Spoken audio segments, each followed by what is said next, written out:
Кораблекрушение грузопассажирского парома МВ Лестари Мая. Паром МВ Лестари Мая был модифицированным 10-тонным грузовым судном, который выполнял внутренние пассажирские перевозки от региона Булукумба до островов Силаяр в Южном Сулавеси. В полдень 3 июля 2018 года судно было намеренно остановлено у островов Силаяр. Сообщается, что на пароме произошла утечка воды на левом борту нижней палубы. Когда паром начал тонуть, капитан решил посадить паром на мель, чтобы остановить затопление и облегчить спасательные операции. В результате инцидента погибли 35 человек, выжили 155 человек. Авария стала второй крупной морской катастрофой в Индонезии менее чем за месяц после затопления судна МВ Сайна Банхвн 18 июня 2018 года, в результате которого погибло 167 человек.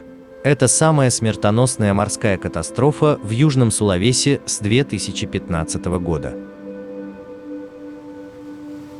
Паром отправился из гавани Бира в 10 часов, ровно по местному времени, по пути в гавань Паматата, острова Силаяр. На нем было 170 пассажиров, 20 членов экипажа, 48 транспортных средств и груз валюты на сумму примерно 30 миллиардов рупий, примерно $2 миллиона США. Перед отправлением официальные лица в гавани Бира предупредили экипаж о возможности плохой погоды с высокими волнами, достигающими высоты 0,5–2 метра.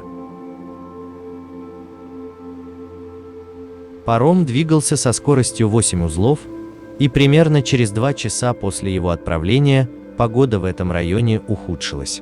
Волны, достигавшие 3 метров, ударили по левому борту парома и смогли проникнуть на главную палубу через отверстие в корпусе. Затем паром начал крениться в сторону левого борта. Член экипажа был отправлен для расследования ситуации и обнаружил, что вода проникла через передние ворота аппарели и отверстия в корпусе. Пассажиры начали паниковать, когда уровень воды поднялся, и некоторые начали писать родственникам о ситуации. В 13 часов ровно по местному времени капитан приказал экипажу использовать насосы и шпигаты для слива воды. Однако спустя 30 минут экипаж заявил, что все попытки слить воду с парома безуспешны. Волны достигли верхней палубы, и паром развернулся под углом 15 градусов к левому борту. Капитан приказал экипажу начать эвакуацию пассажиров. Когда корабль достиг вод около острова Пасиламбина, двигатели резко остановились. В ответ на угрозу возможного опрокидывания, капитан решил изменить курс и посадил паром на морское дно, чтобы помочь спасателям. В 13 часов 40 минут по местному времени паром коснулся морского дна примерно в 300 метрах от пляжа Пободиланг. Пассажирам сразу сказали надеть спасательные жилеты. Несколько человек прыгнули в море и попытались доплыть до берега, в то время как другие были сброшены со своих спасательных плотов из-за сильных волн. Транспортные средства, находившиеся на борту парома, упали и были сметены. Капитан перед тем, как посадить корабль на мель, послал сигнал бедствия, оповестив местные спасенные власти. На это место были направлены национальные вооруженные силы Индонезии, ВМС Индонезии и Национальное поисково-спасательное агентство. Военно-морская база Макасар направила Крима Дидиханг 855 к месту происшествия. В спасательных операциях участвовали местные рыбаки.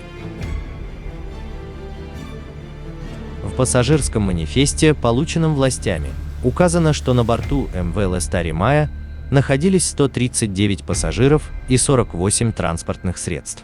Однако спасатели сообщили, что более 150 пассажиров были спасены с парома, что указывает на возможную манипуляцию с данными.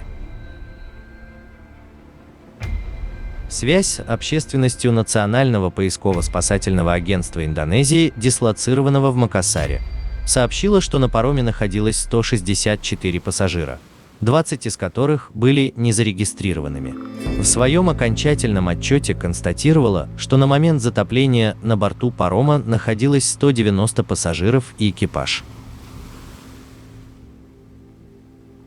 Расчеты Национального комитета по безопасности на транспорте показали, что паром при отправлении из Булукумбы имел осадку 2,2 метра. Допустимая осадка парома перед отправлением составляет 1,75 метра, что означает, что на момент отправления паром имел избыточный вес.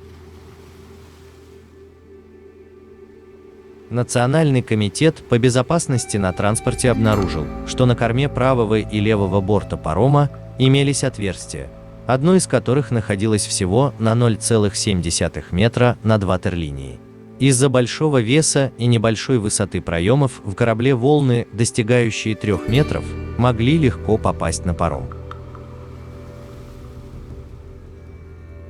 При осмотре обломков выяснилось, что на главной палубе парома находилось всего 4 шпигата, и порта для отгрузки не было. Из-за ограниченного количества шпигатов и отсутствия люка вода с палубы не могла стекать быстро и эффективно. Палуба постепенно начала собирать значительное количество воды, и возник эффект свободной поверхности, из-за чего паром кренился в борт. Несвязанные автомобили, расположенные на верхней палубе, усугубили крен. Паром МВ Лестари Мая после утилизации. Расследование также показало, что затонувшее судно на самом деле было переоборудованным 10-тонным грузовым судном. Во время процесса модификации владелец и инспектор судна не считали, что штормовой порт был необходим. Минтранс должен был воспрепятствовать сертификации судна для обслуживания пассажиров. Дальнейшее расследование показало, что министерство проинструктировало судно отремонтировать в соответствии с правилами, но диспетчер в Макасаре счел судно безопасным. Следователи обнаружили, что экипаж никогда не обучался тому, как действовать в чрезвычайных ситуациях. Во время эвакуации многие пассажиры запаниковали и сразу же прыгнули в море без спасательных жилетов. Экипажу не хватало навыков для борьбы с толпой и не было возможности эффективно эвакуировать пассажиров. Сертификат компетентности капитана и экипажа также был признан властями неудовлетворительным.